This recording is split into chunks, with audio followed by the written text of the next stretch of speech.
see, the problems that I see happening with these models that don't actually respond the way we want them to or have the kind of interactions that we want them to. That's a common thing. And that's why I work with persona teams. These are personas. They're actually, you know, if you want to get down to it, these are multidimensional user interfaces for all the things that are in the model. Because the model, one Saturday morning, I sat down at 7 o'clock and I said, hey, what kind of personality traits are available in you? And it said, here. And it gave me a list of 10. I said, okay, well, how many more? And gave me another list. It gave me a list of 20.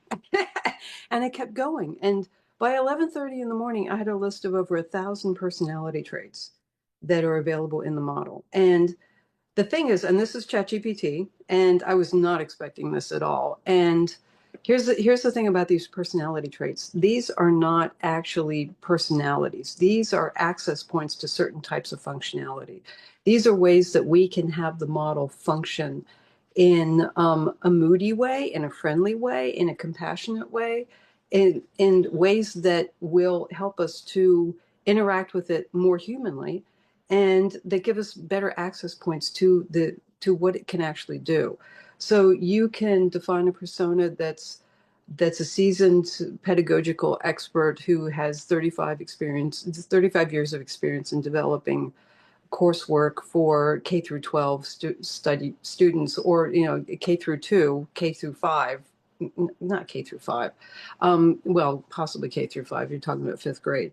Anyway, yeah, my family, they're all like ministers, nurses, and teachers. So I have this perspective. My mom taught English as a second language to elementary school kids for a long time. That was her career, when people could actually still have careers. So yeah, so that's my context. But getting back to the models, there is so much richness and so much goodness in there that I've found that when I approach the model directly as just the model, without these additional persona overlays, it's too much. It doesn't know what to do. It has too much to draw from. So using these personas is a way of focusing the attention of the model on the things that are most germane and specific to the task at hand.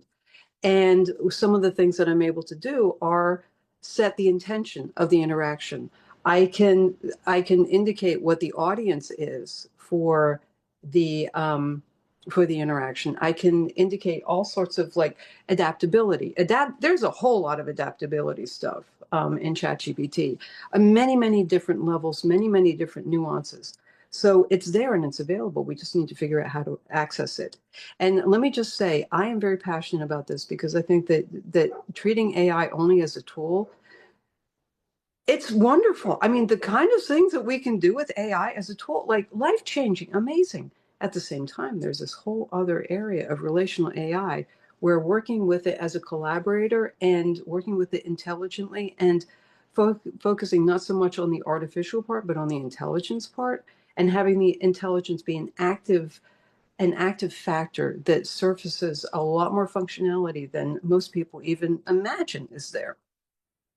So this is one of my persona teams, and we're going to be talking about this in mainstream mode because with the things that we get into are, they can sound pretty esoteric, and it gets very quantum physics-y because I've been studying, actually meditating on Bohmian principles of quantum physics and quantum principles and the whole movement and implicate and explicit order since the mid 90s. So we're talking 30 years of thinking about this. So the conversations that I have directly with this persona team are not necessarily very accessible to others. So I'm going to go into mainstream mode. I